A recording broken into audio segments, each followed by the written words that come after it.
Bueno, nos encontramos en un taller de restauración, de mecánico olvidado a lo mejor, de mucho ingenio, y, y encontramos esta joyita que estaba perdida en el tiempo.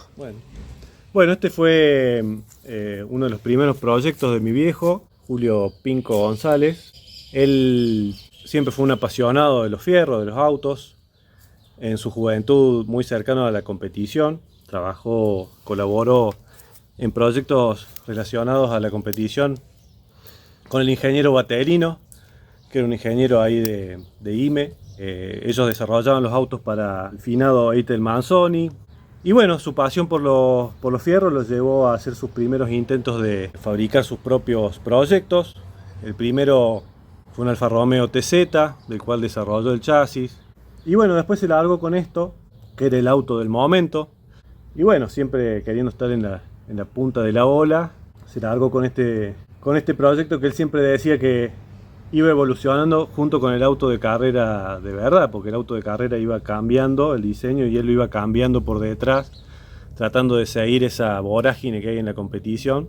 Al principio cargando el chasis hasta el herrero, que era el mismo herrero que hacía las rejas en la casa de mi abuelo, llevando las partes del chasis para soldarlas, para cortar. Y bueno, después en una segunda etapa se abocó a fabricar el modelo de la carrocería en yeso. Después se hizo la matricería y bueno, fabricó la carrocería del auto. Claro, el auto llegó a estar en los años 70, a mediados de los años 70, llegó a estar sobre ruedas, funcional. Nunca tuvo el motor puesto, que en un principio era un motor 4.8 de 60 caballos. Después se trasladó a una mecánica Porsche 1500, de la que motorizaba normalmente a los justicialistas Sport o a los Porsche Teram o a los mismos Porsche 356, para usar una mecánica más acorde, liviana, para que el auto fuera un poco más relajado a nivel suspensiones y todo eso. Si bien la falta de potencia por ahí iba a ser una contra, pero bueno, era un auto para salir a pasear, no tenía ninguna intención de competir. Ni mucho menos, ¿cierto? Berta en su momento se interesó en el proyecto, mi papá lo fue a visitar un par de veces.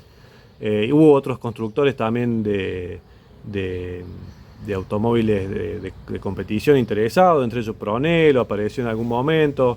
Del auto se comentaba porque era una novedad en esa época y todo el mundo quería apuntar para ese lado, era el auto que todos querían imitar, entonces bueno, se comentaba y la gente se interesaba por el proyecto.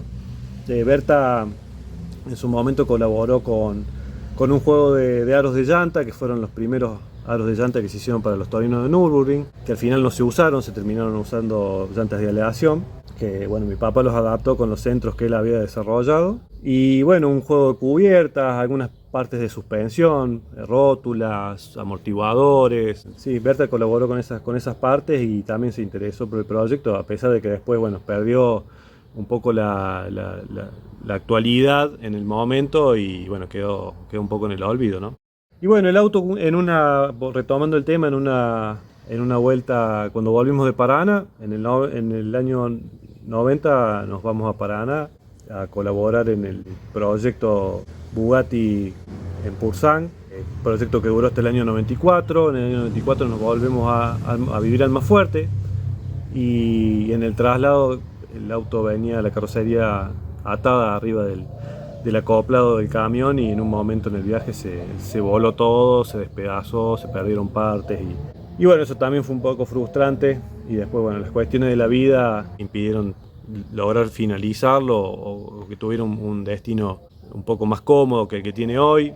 La idea en algún momento es irlo retomando de a poco para que algún día pueda verlo en la calle, ¿cierto?